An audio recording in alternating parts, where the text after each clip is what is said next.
स्वैगी सिंह राजपूत के बाद मिस्टी मायूस भी पहुंच गए हैं कन्यादान वाली बेटी को अपना आशीर्वाद देने के लिए।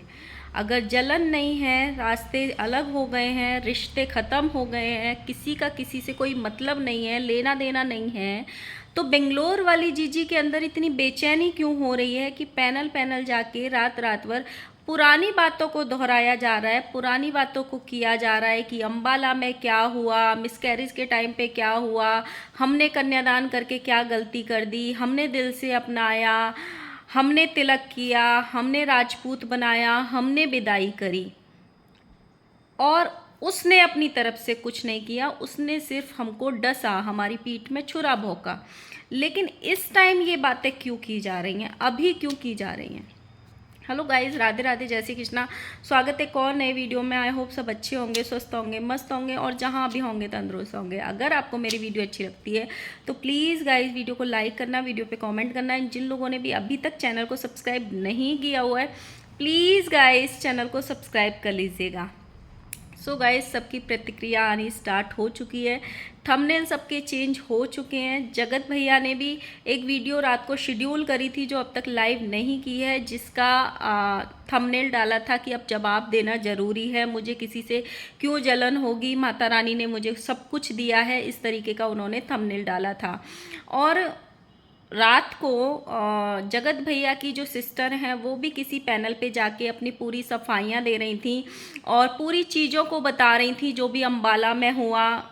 उन्होंने ये बोला, मैं अंबाला इसीलिए नहीं गई थी क्योंकि मम्मी पापा ने इनको बुलाया था, मतलब कन्यादान वाली बेटी वहाँ पे पहुँची थी, इसीलिए मैं नहीं गई थी। क्योंकि मुझे पता था अगर मैं जाऊंगी तो भी मुझको वो इम्पोर्टेंस नहीं मिलेगी, मेरी मम्मी उसको ही ज़्यादा वैल्यू देंगी, इसीलिए मैंने वहाँ पे ज़रूरी नहीं समझा जाना। और दूसरा मेरा रीज़न ये भी था, ये वाला रीज़न तो उन्होंने पहले भी दिया था कि जब इनके घर का मुहूर्त हुआ था या जो छोटा लप्पू है उसकी रिसेप्शन पार्टी हुई थी जहाँ पे जगत भैया ने क्रिएटर्स पार्टी कर दी थी, तो अपनी बहन को ये ऑकवर्ड फील हुआ था, थोड़ी इग्नोरेंस फील हुई थी, तो उन्होंने तब से ये डिसाइड कर लिया था कि जब जब मेरा भाई कोई बड़ी क्रिएटर पार्टी करेगा मैं उस पार्टी का हिस्सा नहीं बनूंगी। तो उन्होंने ये भी बोला साथ में, मेरा सबसे पहला रीज़न था क्योंकि वहाँ पे ये जाने वाली थी इसलिए मैं नहीं जा रही थी, और दूसरा मेरा रीज़न था कि वहाँ पे क्रिएटर्स आने वाले थे और मुझे वहाँ पे नहीं जाना था। लेकिन उसी टाइम पे इनकी एनिवर्सरी भी होती है खुद की, और इनका खुद का घूमने का भी प्लान था, ये खुद भी घूमने गई थी वहाँ पे, इनको अपनी एनिवर्सरी पे सेलिब्रेट करनी थी। इन्होंने 2 रीज़न दिए थे उस टाइम पे, ये रीज़न अब तीसरा ऐड हुआ है, तब उस टाइम पे 2 ही रीजंस थे। एक तो मेन था क्रिएटर्स पार्टी और दूसरा इनका पहले से फिक्स था कि इनको मी टाइम स्पेंड करना था अपने हस्बैंड के साथ में, क्योंकि इनकी खुद की भी एनिवर्सरी थी।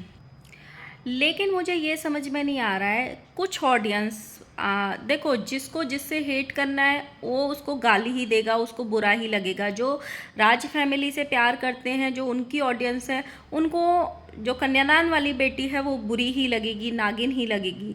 लेकिन जो कन्यादान वाली बेटी को प्यार करते हैं उनको ये लगेगा कि ये लोग कंट्रोवर्सी कर रहे हैं। लेकिन मेरी बात एक ये समझ में नहीं आ रही कि इस मुद्दे को कास्ट का मुद्दा क्यों बनाया जा रहा है कि ये लोग, मतलब जायसवाल नीची जात होती है, राजपूत ऊंची जात होती है। कोई कह रहा है कि अगर वो राजपूत हैं तो उन्होंने अंशु से क्यों शादी कर ली क्योंकि अंशु तो बहुत नीची जात की है। मतलब मुझे समझ में नहीं आता कि यार हम कौन सी सेंचुरी में जी रहे हैं और हम कौन सी सेंचुरी में रह रहे हैं। आज भी कास्ट का मुद्दा खेला जा रहा है। जब कुछ नहीं मिलता है तो उस कंट्रोवर्सी को एक अलग ही रूप दे दिया जाता है, अलग ही चीज़ मुद्दा बना दिया जाता है। सबके अंदर यार इंसानियत होनी चाहिए, बड़प्पन होना चाहिए, सबके अंदर वही खून बहता है। अगर किसी का एक्सीडेंट हो जाता है, किसी की मौत सामने दिख रही होती है, उसको ब्लड की ज़रूरत होती है ना, तो ये नहीं देखा जाता है कि ये हिंदू का खून है कि मुसलमान का खून है कि सिख का खून है कि ईसाई का खून है। उस टाइम ब्लड की ज़रूरत होती है और ब्लड चढ़ाया जाता है, सबके अंदर एक ही तरह का खून बहता है। तो इंसानियत रखो। जो भी लोग ऐसे कास्ट को लेके कमेंट करते हैं, कास्ट को मुद्दा बनाते हैं, हाँ, सबसे पहला मुद्दा कास्ट का इनके नंदोई ने बनाया था, कन्यादान वाली बेटी ने, जो कि मुझे बिल्कुल पसंद नहीं आया था और बिल्कुल भी मैंने उसको अप्रिशिएट नहीं किया था। उसको थोड़ा ज़्यादा घमंड है अपने राजपूत होने पे। और बेंगलोर वाली जीजी ने भी बोला था कि अगर ये बीच में नहीं पड़ता, ये नंदोई ने जो हमारी इंसल्ट करी थी, हमारे पेरेंट्स की इंसल्ट करी थी, अगर वो चीज़ नहीं होती तो शायद रिश्ते इतने ख़राब नहीं होते। लेकिन मुझे एक चीज़ फिर से मैं बोलूँगी कि रिश्ते ख़राब थे नहीं, लेकिन हो चुके हैं रिश्ते, रास्ते अलग हो चुके हैं, किसी को किसी से कोई मतलब नहीं है।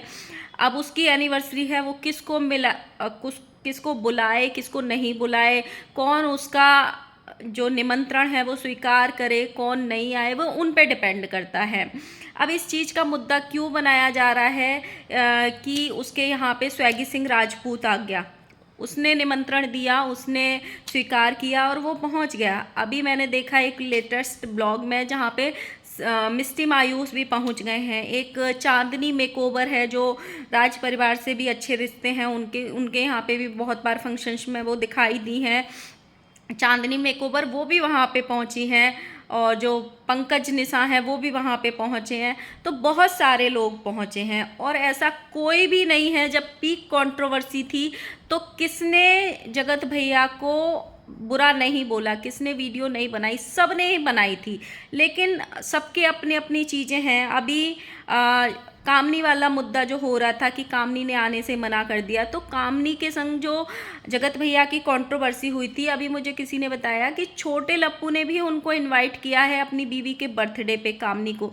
तो कामनी वाली जो कंट्रोवर्सी हुई थी वो भी जगत भैया के साथ काफ़ी बड़ी कंट्रोवर्सी हुई थी, फिर कैसे इन्वाइट कर दिया। और ऐसा बोलते हैं कि बेंगलोर वाली जीजी के भी कामनी जी से काफ़ी अच्छे रिश्ते हैं, काफ़ी अच्छी बॉन्डिंग है, तो सबका अपना अपना एक बॉन्ड बन जाता है। मिस्टी मायूस जी वहाँ पहुँचे हैं। जब ये अम्बाला में जो भी फंक्शन हुआ था जगत भैया और जगत भाभी का, उसमें सबसे ज़्यादा बॉन्डिंग, सबसे ज़्यादा साथ जो नज़र आई थी मिस्टी मायूस अंशु के साथ नज़र आई थी। और अंशु, मिस्टी मायूस, राहुल मम्पी और पंकज निशा, इन्हीं तीनों के साथ ज़्यादा नज़र आई थी उस पार्टी में। बाकी सबके साथ कम नज़र आ रही थी, मतलब इन्हीं के साथ वो रह रही थी, इन्हीं के साथ एंजॉय कर रही थी, इन्हीं के साथ रूम में रुकी हुई थी। तो एक बॉन्ड बन जाता है किसी ना किसी का।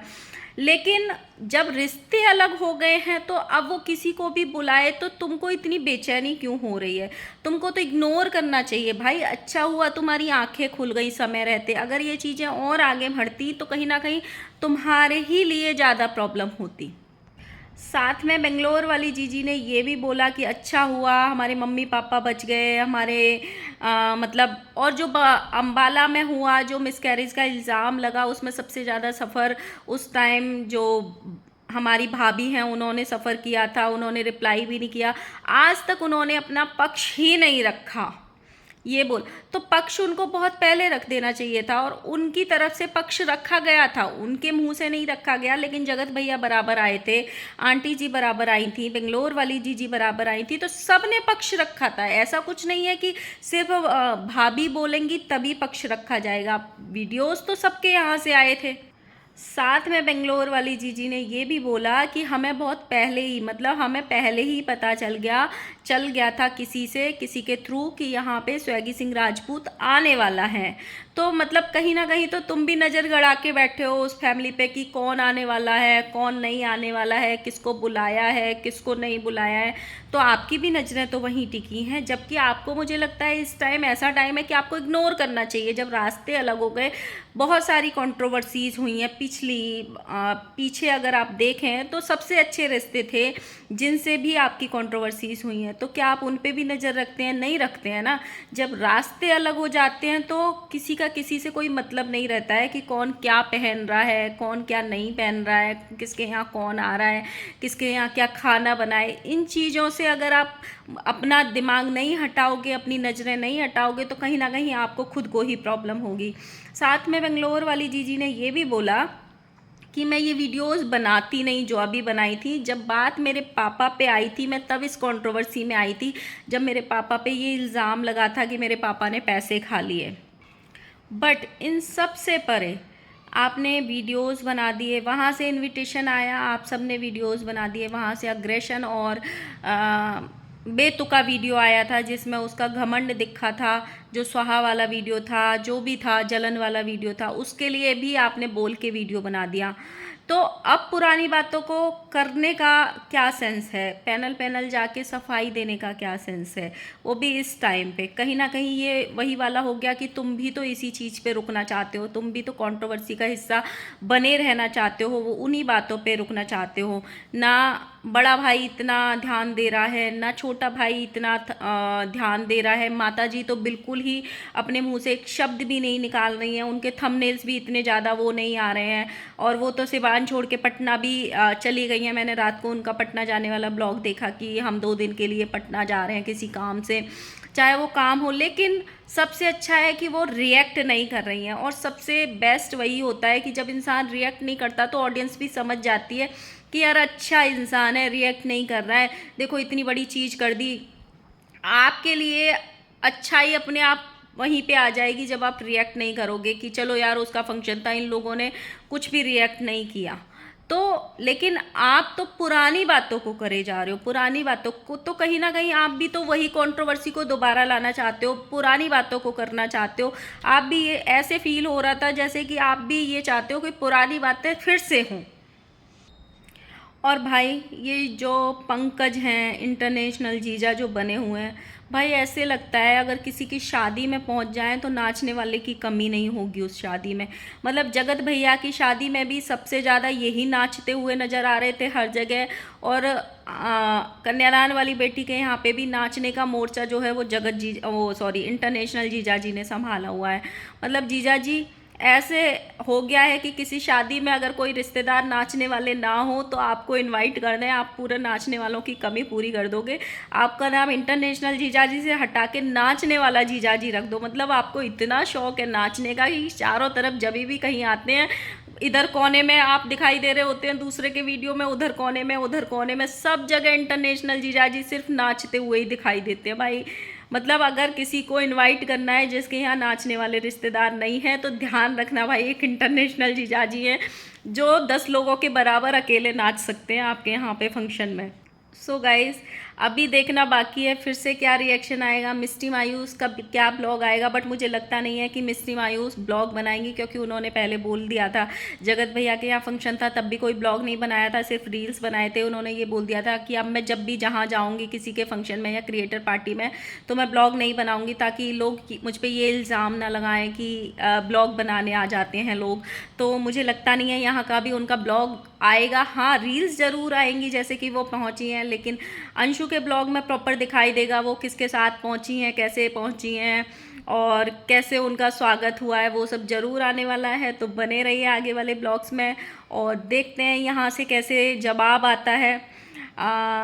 बेंगलोर वाली जीजी तो लगी पड़ी ही है, साथ में जगत भैया का इंतज़ार है। और मुझे कल भी नहीं, मैंने बोला था कि मुझे लगता नहीं है आंटी रिएक्ट करेंगी, और आज भी नहीं लगता है कि आंटी अभी रिएक्ट करेंगी। करेंगी भी तो 2-4 दिन बाद करेंगी, लेकिन अभी लगता नहीं है। और ये सबसे बेस्ट है उनके लिए। अगर मुझे सबसे अच्छा कोई इस टाइम पे इनके यहाँ पे लग रहा है तो सिर्फ आंटी ही लग रही हैं कि बहुत समझदारी से काम ले रही हैं। वो मतलब उनको दिमाग लगा रही हैं कि अगर मैं कुछ भी बोलूँगी तो ट्रोलिंग मेरी भी होगी और साथ में मेरे बच्चों की भी होगी।